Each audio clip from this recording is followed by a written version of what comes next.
लखनऊ शहर जो न सिर्फ उत्तर प्रदेश की राजधानी है बल्कि तहजीब और तमीज़ का मिसाल भी है। यहाँ की गलियों में पुरानी इमारतों की कहानियाँ हैं और हर कोना एक राज छुपाए बैठा है। नवाबों का शहर जहाँ अदबों में मिठास और हवाओं में इतिहास की खुशबू है, लेकिन हर खूबसूरती के पीछे कुछ ऐसे राज होते हैं जो हमेशा के लिए दफन नहीं होते। कहते हैं अगर किसी इंसान को किसी चीज़ या काम में बेइंतहा दिलचस्पी हो और वो उसे पूरा किए बिना इस दुनिया से चला जाए तो उसकी आत्मा तब तक भटकती है जब तक वो अधूरा काम पूरा ना हो जाए। ये कहानी भी कुछ ऐसे ही राज का पर्दाफाश करेगी। लखनऊ के एक पुराने हवेली में छुपी एक अधूरी दास्तां। अगर अभी तक आपने हमारे चैनल को सब्सक्राइब नहीं किया है तो इसी तरह की दिलचस्प कहानियां सुनने के लिए हमारे चैनल को सब्सक्राइब करें। लखनऊ जो पुरानी हवेलियों और राजों भरी इमारतों के लिए जाना जाता है, उन्हीं इमारतों में से एक है OEL हाउस। एक ऐसी जगह जहां कुछ अनजान शक्तियों का बसेरा था। कहते हैं जिन लोगों के साथ एक घटना हुई थी वो आखिरी थे जिन्होंने उस घर में कदम रखा। उस दिन के बाद से वहां कोई नहीं रहता, कोई भी नहीं। ये कहानी है आज़ादी के ठीक बाद की, जब ये घर लखनऊ यूनिवर्सिटी के वाइस चांसलर वीरेंद्र शर्मा को सौंपा गया। ये जो घर है ये करीब 1850 में बना था। उस जमाने में इस घर की आलीशान बनावट देखकर हर कोई हैरान रह जाता था। वीरेंद्र शर्मा भी इस घर को पाकर बेहद खुश थे। उन्होंने बिना किसी देर के अपने परिवार के साथ वहां रहना शुरू कर दिया। लेकिन कुछ अजीब था, कुछ ऐसा जो कहकर नहीं लेकिन महसूस करके समझा जा सकता था।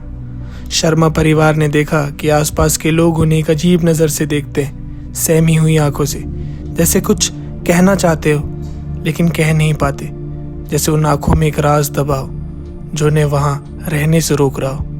परिवार ने शुरू में इस बात को नज़रअंदाज किया। उन्हें लगा शायद नए घर और नए इलाके की वजह से लोग यूं ही देख रहे हैं, लेकिन वो ये नहीं जानते थे कि ये सिर्फ शुरुआत थी। उस रात जब पहली बार उन्होंने उस घर में रात गुजारी, कुछ ऐसा हुआ जो उनके होश उड़ा गया। उस रात जब सब गहरी नींद में थे, वीरेंद्र की नींद अचानक प्यास के मारे खुल गई। उन्होंने पानी पीने के लिए किचन का रुख किया। जैसे ही वो किचन में पानी पीने लगे, उनके कान एक अजीब सी आवाज से टकराए, मानो जैसे कोई कुएं में पत्थर फेंक रहा हो। वीरेंद्र का ध्यान खिड़की की तरफ गया। अंधेरे में उन्होंने देखा एक लड़का कुएं के पास खड़ा है और धीरे धीरे पत्थर उठाकर कुएं में डाल रहा है। वीरेंद्र ने नजर तेज करके देखा, वो लड़का और कोई नहीं बल्कि उनका अपना बेटा विवेक था। वीरेंद्र गुस्से में जोर से चिल्लाए, विवेक अंदर जाओ। विवेक ने बिना कुछ कहे सिर झुकाकर चुपचाप घर के अंदर रुक कर लिया। वीरेंद्र थोड़ा गुस्से में थे और थोड़ी परेशानी में। वीरेंद्र वापस अपने कमरे की तरफ बढ़ने लगे, लेकिन जैसे ही वो कुछ कदम आगे चले, फिर से वही पत्थर गिरने की आवाज। वीरेंद्र ने हैरान होकर वापस खिड़की से बाहर देखा। इस बार कुएं के पास कोई नहीं था। घर के आसपास सिर्फ अंधेरा था और वो कुआं बिल्कुल सुनसान। उन्होंने सोचा शायद विवेक मजाक कर रहा है और इस बात को नजरअंदाज करके वापस सोने चले गए। अगली सुबह वीरेंद्र ने यह सब अपनी पत्नी को बताया और विवेक की शिकायत की। इतना सुनते ही उनकी पत्नी का चेहरा सफेद पड़ गया। धीरे से बोली, लेकिन रात को जब आप चिल्लाए थे तब मेरी भी नींद खुल गई थी और मैंने देखा विवेक तो अपने बिस्तर पर सो रहा था, बिल्कुल आपके पास। वीरेंद्र एक पल के लिए सन्न रह गया, लेकिन मैंने तो अपनी आंखों से देखा था। जब उन्होंने ये बात विवेक से पूछी तो विवेक ने हैरानी से जवाब दिया, पापा मैं तो रात को जल्दी सो गया था। हाँ, मैंने कुएं में पत्थर फेंका था, पर वो तो दोपहर की बात थी जब मैं खेल रहा था। वीरेंद्र के हाथ पांव ठंडे पड़ गए। जो उन्होंने रात को देखा था वो विवेक था या फिर कुछ और।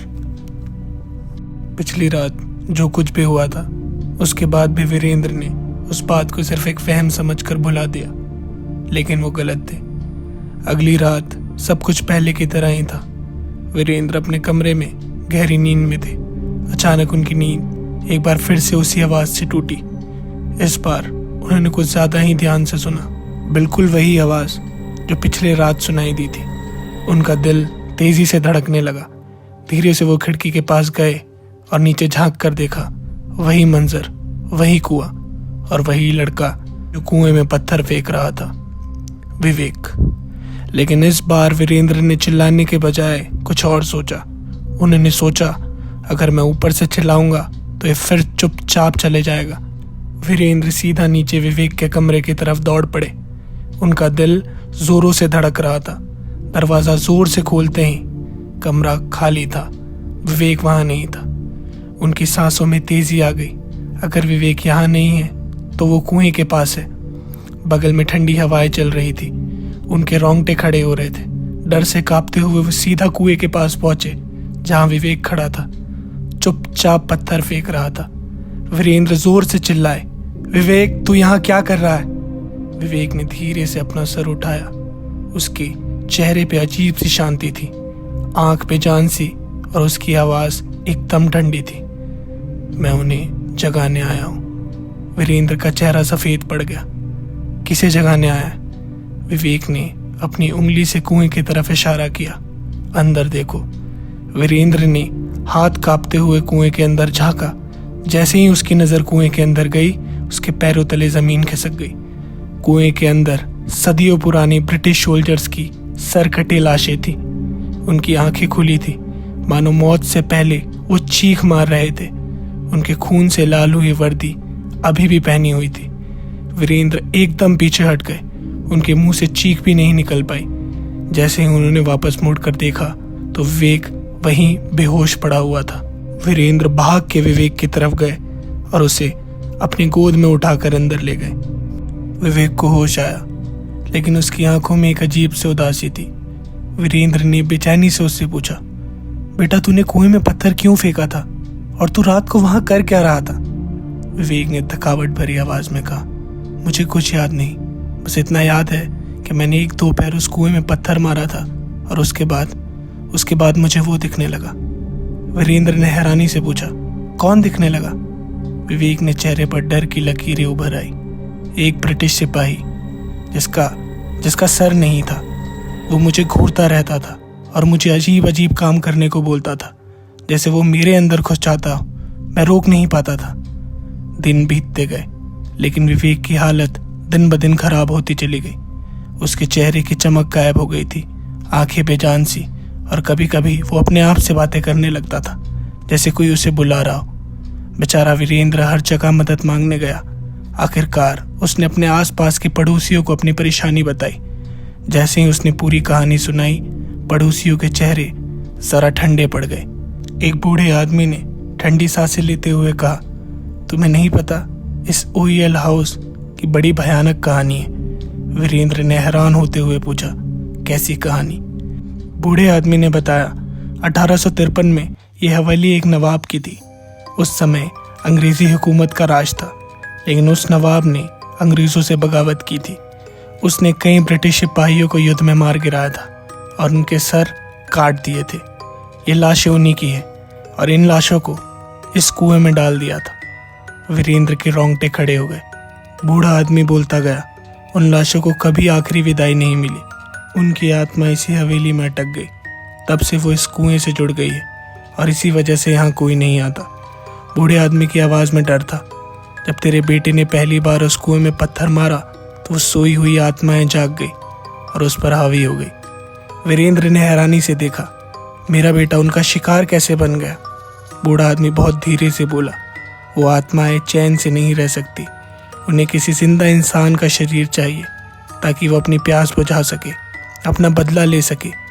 वीरेंद्र बिल्कुल मजबूर और बेचैन हो गया। उसे समझ नहीं आ रहा था कि वो क्या करे।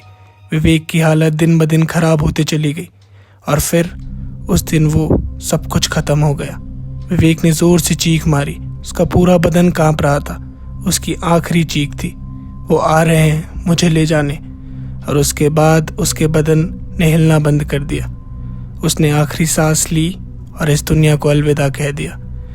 वीरेंद्र ने अपने जीते जी कभी इतना बेचारा और मजबूर नहीं महसूस किया था। उसका इकलौता बेटा उसे हमेशा के लिए दूर चला गया।